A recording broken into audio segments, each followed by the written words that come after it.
So my friends, Todd Howard has just done another interview with The Guardian, and there's a few little bits I want to highlight in this interview that I think are very interesting about what we can kind of expect for the design of The Elder Scrolls 6 and also Starfield. Specifically, actually, in regard to Starfield, and we know Bethesda are also working on a mobile game. It's probably to do with Starfield, so let's begin on that. Will the next generation of consoles, the PlayStation 5 and Xbox Series X, bring anything revolutionary to the genre? For Howard, it's not about bigger is better. Games are big enough already. Graphics will get better. AI will get better. But Todd believes the biggest change that's coming is accessibility. Now, I mean, that's an interesting point in itself, which I'll address in a moment. But let's see what Todd says. Let's just cast forward to the next 5 to 10 years of gaming. For me, it's more about access than clock cycles, he says. Just the time it takes to even turn a console on and load up the games is a barrier. It's time that you're not enjoying being in the world. The kind of games we make are the ones that people sit down and play for hours at a time. If you can access a game more easily, and no matter what device you're on or where you are, that's what I think the next 5-10 years in gaming is about. Key word there, no matter what device you're on, accessing the same game. And then he goes on, I'd like to see more reactivity in game worlds, more systems clashing together that players can express themselves with. I think chasing scale for scale's sake is not always the best goal. And I totally agree with that. Now, what really caught my attention is that I think, obviously I've done previous videos about this, that Starfield is going to come out probably next year, if not the year after, depending on the current lockdown situation throughout the world and people working from home.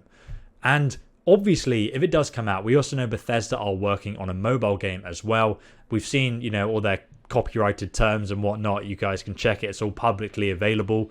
And we know that last time when they released Fallout 4, they also released Fallout Shelter. And that was a raging success. It was on the most downloaded app on the App Store, one of the most successful gaming apps that's ever come out, in fact.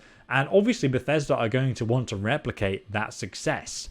And I think, judging by this and what's being said here, I wouldn't be surprised if we see, hey, this is the Starfield reveal, it's coming out, and then we get the, oh, but we actually have this app that you can download right now. And maybe that app is kind of like a mini sort of version of Starfield where you can do something that affects what happens in the game. So, accessibility of Starfield in that sense. Now, obviously, that is purely speculation. Take that with a pinch of salt because it's kind of like, you're always in the game in that sense and you can start it right now. And I think that would be hugely successful if they did that. However, don't know if that's going to happen. That sounds like a stretch in the sense of technology. But possible, for sure. It has been done before in different ways, but I would say not necessarily successfully. So, moving onwards, because I get this question a lot from you guys, and I just want to address it in the video.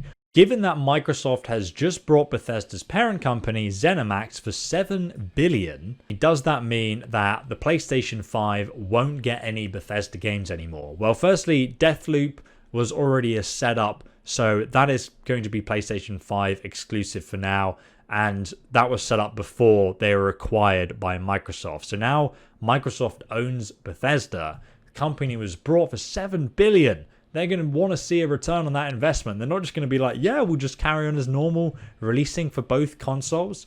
Also, everyone has been very quiet about this question who works at the company. No one's straightforward addressed it. I would have thought that Xbox will definitely get early access and then it will release to PC.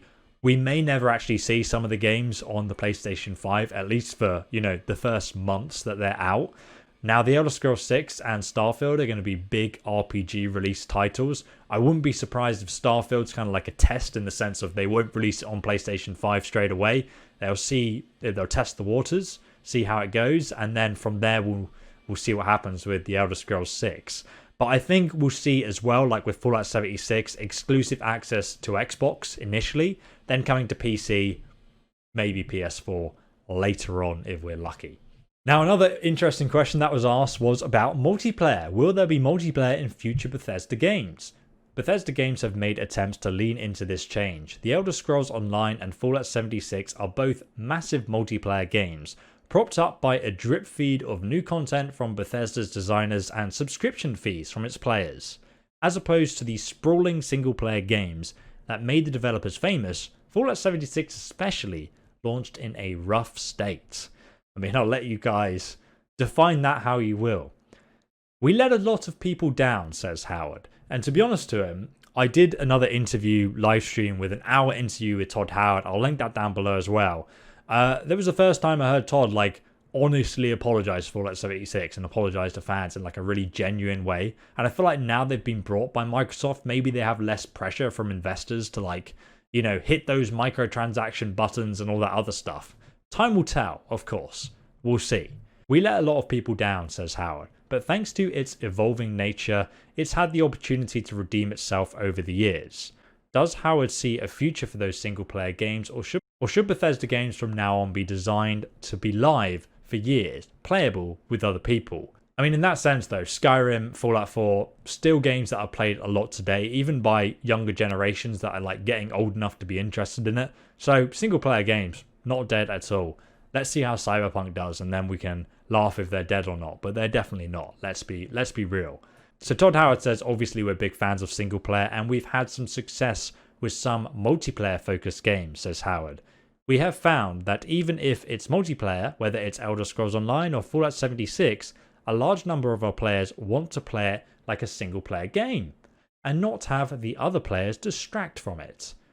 Games handle multiplayer in different ways, and I think it's all a merit.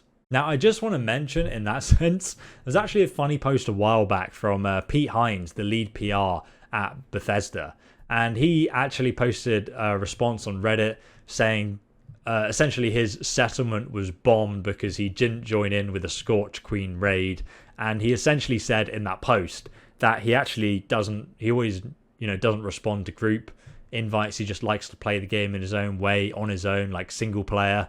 So he actually prefers single-player games, and he plays Fallout 76 like single-player, just like how I did. It's kind of funny that once you actually play the game, you sort of realise that you didn't really need it that much. Now, he also says Todd still plays lots of games himself and watches more on Twitch when he doesn't have time to play. There are only a few games that I will dive deep into. I do my best to try as many things as possible. The game I've played most lately is Among Us. I feel like Todd would be really good at that. Especially if it's as true as the songs about him. I'm throwing shade, just banter. I looked at this for creative reasons. It's themed in space, probably looked at it for Starfield. Very interesting. And then for social and personal reasons. I just loved it. What he looks for in a game, he says, is a world he wants to be in and the opportunities to tell his own story. Which, I mean, Among Us really does very well in that sense. And then he also provides a little bit more insight into the design going forward for the Elder Scrolls 6 and Starfield. In our games, whenever we go linear, when we say, here's the thing you must get, here's where you must go, it's not very successful. When we give the player a short-term, medium, and a long-term goal, and then make sure they have lots of options and make sure the game is reacting to them, that's when I think the real magic happens. That's when the player feels like, look what I did, rather than the creator giving you something and you consuming it. You gave something to the game. You come away with a sense of pride. You've accomplished something for the week. Now, I think that statement is really cool. I think it's very hard to get right in video game design, that kind of idea of a sandbox where you're just given an objective, an end objective, like in Hitman. Go and assassinate this person. There are 100 ways you can get there. You can be stealthy, guns blazing. You can do it super discreetly. You can do it by accident. There's so many ways. So many routes, so many corridors, but it makes the game replayable, and that's one of the reasons I love Skyrim as well. But I wonder how they're going to do that in their games, because it can come away very, very boring. For example, in Assassin's Creed Valhalla, I've played recently, there was an assassination mission to go and kill this guy as one of the order missions. No story around it or anything. He's just there. Go and find clues about him, then find him and kill him. He was just sleeping in his bed, and I killed him. I was like, okay, great. And then you get a 10-second cutscene that didn't really satisfy you at all. And I think that's an example of it done really badly. How you get there is completely up to you. That's the whole point of the journey, isn't it? So I love that statement. It makes me excited for what's to come next. Let me know what you guys think in the comments section. Obviously, moving forward, I'll be purely playing Cyberpunk this month, probably the next 2 months, and I can't wait to share some content with you guys on it. So if you're interested in that, subscribe, press the bell notification icon, and I will see you there. Thank you for watching, guys, and goodbye.